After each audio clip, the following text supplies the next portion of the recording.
예, 두 번째 뉴스 이어가겠습니다. 한덕수 전 총리 재판에서 소란을 피워서 감치 명령을 받았던 이하상 변호사 어제 구금이 됐죠. 관련 영상 보고 와서 이야기 나누겠습니다.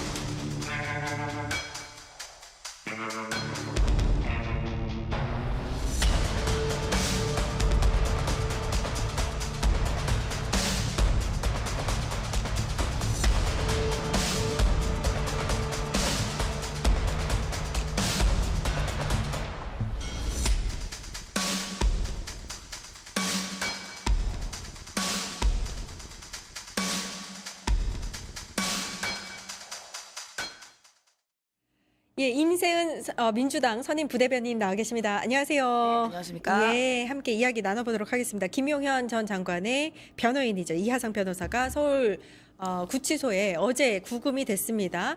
지난해 11월에 잠깐 이제 요거 관련해서 감치 명령이 내려졌는데 2달 만에 이제 감치가 제대로 시행이 됐다. 뭐 이렇게 볼 수 있습니다. 이거 어떻게 보고 계세요, 변호사님? 결국엔 법정을 법정 질서를 모독했어요. 네, 예. 법정 질서를 유지하기 위해서라도 법정을 모욕한 이런 사람들에게 감치는 너무나 당연한 거고 이제서야 좀 제대로 된 법 질서가 잡혀가고 있다라고 봅니다. 근데 그러니까 법정 자체가 사실 어떠한 토론장, 본인의 유튜브를 위한 강한 멘트를 하는 장소가 아니잖아요. 아니죠. 법적으로 싸우는 그냥 어떤 절차적인 공간인 건데 이거를 법정을 마치 자신의 놀이터처럼 본인의 돈벌이의 어떤 장처럼 활용을 했고, 그다음에 여기서 표현의 자유는요 정말 방패가 아니거든요. 아니 판사한테 그렇게 한다는 건 우선 의뢰인에 대해서 변호권을 포기한 거기도 하고, 무엇보다 법정 질서를 깨는 순간 이 자체 행위가 폭력이 되기 때문에 이 재판부에서는 이러한 행위를 굉장히 심각한 사안으로 보고서 이제 감치 처분을 내렸다, 좀 그렇게 보입니다. 그게 이제 어제 근데 다른 재판부의 재판이었었는데 네. 이진관 부장판사가 요 감치 시행하려고 선고하려고 들어갔다면서요, 그 재판. 네네네. 그런 일이 있나요? 실제로? 이례적이긴 한데 이게 그 변호인 자체가 행위가 좀, 그러니까 이하상 변호사 같은 케이스는 저희 법조인들이 보기에도 선례가 없어요. 이런 사람 정말 이런 사람 또 없습니다. 예. 딱 이런 케이스라서 그런 것들이 이례적인 케이스가 내렸으면 이례적인 것도 가능하겠죠. 네. 예. 그러니까 지금까지 인적 사항이 이제 특정되지 않아서 그때도 그냥 풀어줄 수밖에 없었는데 이진관 부장판사가 마음을 단단히 먹고 이번에는 반드시 하겠다라는 마음으로 간 것 같아요. 맞습니다. 이게 정당한 사법 조치고요. 사실 이 신성한 공간이잖아요. 법정이라는 곳은. 근데 거기를 마치 본인의 이제 배설 창구, 망원 배설 창구로 만든 거 아니겠어요? 그뿐만이 아니라 또 극단적으로 선동도 하고 그 배석하는 참석자들이라고 하나요? 예. 방청객들도 방청객. 폭력을 조장한 거예요. 사실상. 선동하고 있잖아요. 선동하고 조장한 겁니다. 그래서 저는 이 변호사의 직업 윤리도 위반한 사건이라고 봅니다. 그러니까 사실 김용현 재판 때 이 이하상 씨 비롯한 그 변호인들이 너무 막말하고 재판부를 모독해서 아니 저 김용현 또 사형 선고 받으려고 하는 거 아니야 이런 생각이 들었거든요. 그래서 드디어 이제 이 김용현 씨가 아마 이런 걸 느낄 겁니다. 본인이 깜빵 맛을 봤잖아요. 근데 의뢰인의 심정을 이제 알게 될 거예요. 그래서 거기서 깜빵 잘 지나다 오셨으면 좋겠고 보니까 15일이더라고요. 예. 15일까지만 이렇게 구금이 맞아요. 15일. 되더라고요. 그래서 아마도 또 예측이 되는 건 15일 살고 나와서 본인이 엄청나게 예수 재림한 것처럼 행동할 겁니다. 영웅 서사를 만들겠군요. 네. 제가 이제 우리가 사법부에 핍박받았다. 나는 이진관이라는 저 미친 판사한테 핍박받은 사람이다. 내가 근데 돌아왔다라고 하면서 또 유튜브 슈퍼챗을 엄청 조장할 겁니다. 이런 게 예상이 또 되고, 예, 아쉬운 거는 이분이 아쉬운 거 뭐냐면 2월 16일까지더라고요. 구금이. 구치소 주는 떡국을 못 먹고 나옵니다. 네, 나와서 먹게 생겼어요. 그래서 제가 이렇게 말씀드리기 좀 그렇지만 미친 개는 몽둥이가 약입니다. 미치겠네. 몽둥이가 약이다. 너무 시원합니다. 이진관 이놈의 XX 죽었어 이거 뭣도 아닌 이렇게 욕설을 하면서 법정을 모독했던 네, 이하상 맞습니다. 변호사. 한 명 더 있잖아요. 곽 변호사. 그 이상한 분 있죠. 예. 그 사람은 일단 어제 재판에 안 나와서 감치가 안 됐다. 이런 얘기가 있던데 감치가 이제 또 진행이 되겠죠, 그 사람도. 네. 예. 일단 그리고 이게 이하성 변호사 측에서 일단 관련해서 항고를 했는데 요거는 법원 측에서 받아들여지지 않았다라고 얘기하고 있고요. 대한변호사협회 측에서 뭐 이제 처벌을 지금 뭐 진행을 하고 있다. 네네. 논의를 하고 있다. 이 얘기도 들리고요. 네, 그래서 정성호 이제 장관 같은 경우도 이렇게 이제 정치 선동에 대해서는 분명히 특단의 행위를 할 거다라고 분명 경고도 했기 때문에 이렇게 신뢰관계의 동석 요청도 받아들이지 않고 이런 항의나 소란을 피운 거에 대해서 굉장히 이게 하나의 쟁점이 됐었던 사안인 거죠. 그러니까 그러면 결국에 항고 기각 자체가 이게 난동부린 걸 봤을 때 내 말이 맞다, 법정에 돌아가야 된다 이런 식으로 이제 재판의 지연, 그러니까 처벌이 아니라 재판 지연을 이제 노렸다는 점에서도 문제가 좀 있었고. 법정에서 결국에는 한마디로 이거죠. 법정에서 네가 룰을 깨면 룰이 너를 멈추게 하겠다. 멋있다. 이진관 멋있다. 네, 결국엔 이제 그런 식으로 신뢰 관계인 동석 자체는 어떤 권리가 아니라 재판부 재량의 영역인데 이거를 침범했다는 건 사실 변론이 아니라 재판부에 대한 엄청난 압박을 한 거죠. 그거에 대해서 이제 어떠한 법 자체를 이제 설득이 아니라 어떤 굴복의 대상으로 본다는 점에서 굉장히 문제가 많고 이러한 그 이하상 변호사의 행태가 더 이상 법조의 문화로 좀 더 맞아요. 퍼지지 않도록 이 기회에 정말 맞아요. 확실히 단호한 태도를 보여서 끊어버릴 필요는 있다고 봅니다. 감치도 조금 너무 약하다고 생각이 네. 들어요. 다시는 그런 모습을 보고 싶지 않습니다. 법원에서 변호사 자격증까지 박탈해야 된다고 해야 봅니다. 된다고 생각해요. 예, 예, 예. 이 이하상 변호사가 계속 변호사업을 이어갈 생각이 없나 봐요. 정치할 생각인가 싶을 정도로 어제 보니까 이제 감치 이후에 저희 변호사 측에서 법원을 나치의 정치 경찰 이렇게 비난을 했더라고요. 약간 극우 세력에게 메시지를 보내는 듯한 느낌이 들었어요. 그러니까 뭐 나경원 의원도 그렇고 이쪽 국민의힘 집단이나 이런 윤어게인을 외치는 부류는 나치 나치. 되게 자주 얘기해요. 근데 나치가 뭔지는 아시죠? 나치 게슈타포 가장 잔혹했던 집단 학살을 했고 독재를 했던 그런 집단입니다. 이 수백만의 희생자가 발생했고 이거는 나치를 계속 언급하는 것은 본인들이 나치짓 하려고 했던 거 아니에요? 윤석열이 예. 더 예. 했겠죠. 독재한 다음에 뭐 노상훈 수첩에 의하면 누구 막 다 어디다 집어넣어서 물에다 수장시켜버리고 고문시키고 양맥이고 이런 거 한 거 아니에요? 그게 바로 나치 게슈타포들이 했던 짓입니다. 지금 나치 경찰은 보통 민주주의를 파괴했던 그러한 그렇죠. 네, 그러한 예. 그 집단이었다면 사실 지금 현대 법원은 너무나 신사적이고 법적 절차에 의해서 지금 김용현 재판인인 이하상을 대하고 있는 거예요. 어허. 나치 경찰처럼 했으면 진작 지금 저러고 있겠습니까? 예. 길거리 못 쏘다니죠. 예. 이미 본인 고문당하고 다 했을 겁니다. 그러니까 우리가 매우 예의 바르고 법적 그 절차에 의해서 행하고 있다라고 생각이 듭니다. 그러니까 예. 좀 나치 얘기를 하려면 좀 공부를 하세요. 공부를 하고 나치를 얘기를 해요. 본인이 공부하면 나치 얘기 못 하겠죠. 윤석열이 나치짓 하려고 그러니까요. 했던 건데 예. 어디서 나치하고 게스타포 얘기를 합니까? 예. 그 권우현 변호사 그러면은 구금 집행 빨리 돼야 될 텐데 어떻게 해야 될까요?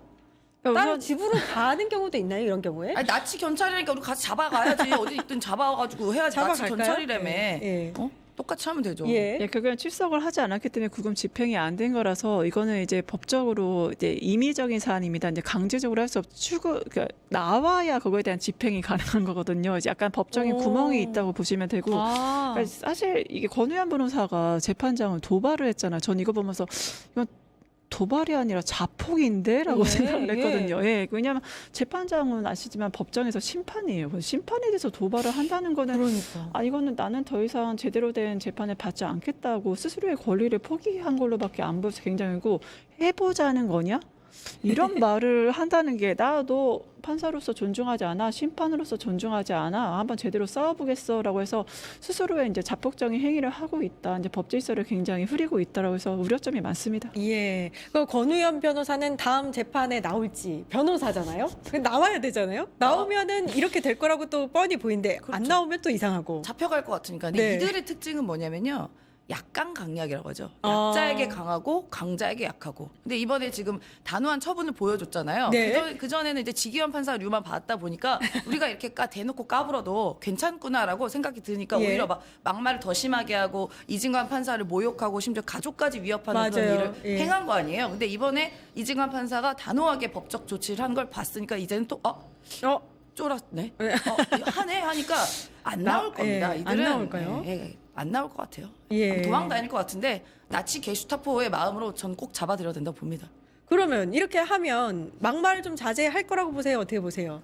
당분간 좀 조용히 하지 않을까 당분간. 싶어요. 예, 이미 잡혀간 걸 봤잖아요. 그러니까 아무리 15일이라 하더라도 그렇게 멘탈 붕괴가 옵니다. 감옥 가면 멘탈 붕괴가 오고 심지어 요새 또 날이 춥기 때문에 굉장히 또 어려움에 있을 거예요. 아하. 그래서 나오면 잠시는 자중하겠지만 어쨌든 본인 유튜브에 코인을 콜렉트하기 위해서는 아하. 또 본인의 영웅담을 이야기할 거야. 아까 말씀드린 것처럼 예. 내가 감옥에 가봤더니 뭐 어떻고 교도관이 어떻고 밥이 어떻고 지나가다 윤석열도 보고 김용현도 보고 한덕수도 보고 이상민도 보고 다 서울구치소. 봤다. 오. 다 모였잖아요 지금 거기. 오, 네네네. 반상회도 돼요 예, 거기서. 예. 예, 다 봤다 반상회. 이러면서 막 이런저런 무용담을 할 거라고 저는 생각합니다. 그러니까 이 사람들은 변호사 본분이 중요한 게 네. 아니에요. 어허. 그냥 결국은 본인이 유튜버에서 유명해지고 코인 얻고 하는 게 더 중요한 거라서 약간 저는 요새 그런 생각이 듭니다. 오. 이 이하상 변호사를 보면 약간 언더커버인가 이런 생각이 언더커버인가? 들어요. 왜냐하면 예. 내 한 몸 희생해서 저들의 형량을 높인다. 이런 생각이 요새는 들었습니다. 예, 언더커버 이하상. 자, 이제 윤석열 말입니다. 내란 이제 재판 뭐 19일에 선고가 있고요.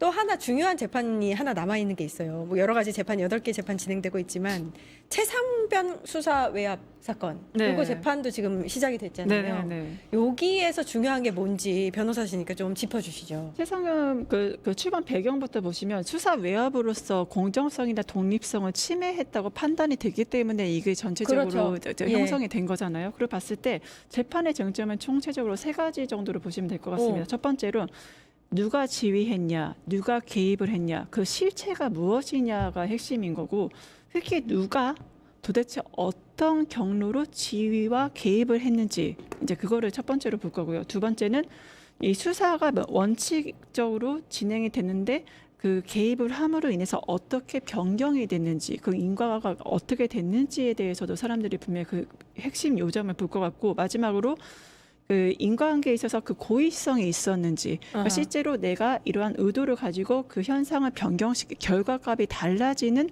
그런 고의성이 있었는지, 이 3가지 사항이 핵심 쟁점이다, 이렇게 정의가 됩니다. 지금까지 이제 사실 보도된 걸로만 우리가 봤을 때는 외압이 상당했다고 보여지거든요. 네, 그래서 실질적으로. 그게 김건희까지 또 연결이 되는가까지도 우리가 궁금한 지점인데 이게 이 재판에서 이게 밝혀질까요? 사실관계는 항상 재판은 제일 중요한 게 기록이거든요. 예. 그러니까 아까 말씀드렸지만 누가 어느 선까지 어떻게 왜 개입을 했느냐, 이 모든 육하 원칙에 대해서 하나하나 그 수사를 통한 증거들이 제출이 될 거고, 그렇죠. 재판부에서 이건 충분히 이 증거 자체가 조작되지 않고 증거 능력이 있다, 첫 번째. 그래서 이것이 해당 법리에 따라서 충분한 증거로서 활용이 된다라고 생각이 되면은 그것이 다 인용이 될 것으로 보입니다. 아, 제가 이거 여쭙는 이유가 최상병 특검이 잘했는데 다 밝혀내지는 못했거든요. 네, 맞아요. 그걸 재판에서 이제 공소 유지를 하면서 좀 이걸 잘 진행이 될까?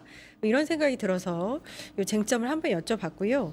그다음에 일반 이적 혐의 요 재판도 굉장히 중요한 재판이잖아요. 증인만 59명 정도 된다고 하더라고요. 그렇죠. 아무래도 또 국가 기밀과 관련된 문제가 또 예. 엮여 있기 때문에 또 굉장히 중요하고 또 재판을 어떻게까지 공개해야 될지도 아마 고민일 겁니다. 그러니까 국방 정보는 기밀 정보가 많이 발생하기 예, 예. 때문에 그 과정에서 또 기밀이 또 새나가면 안 되잖아요. 그래서 굉장히 또 예민한 재판이라고 보고요.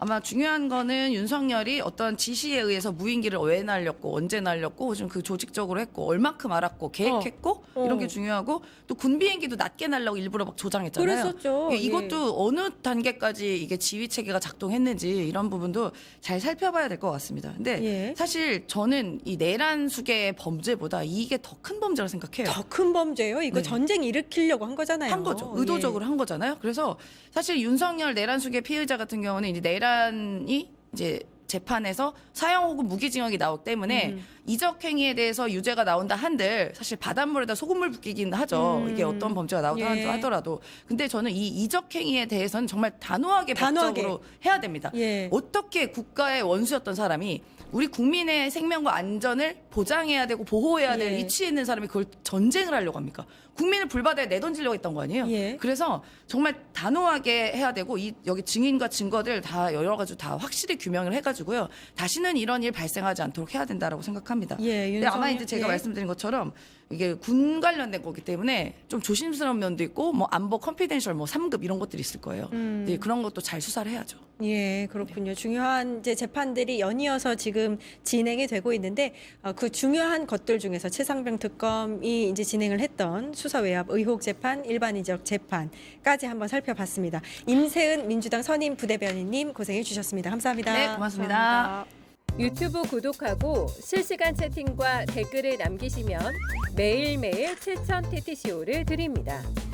참여 방법은 통통물 어플을 다운로드하고 회원가입과 로그인을 해주세요. 마이페이지에서 나의 회원 고유 번호를 복사해주세요.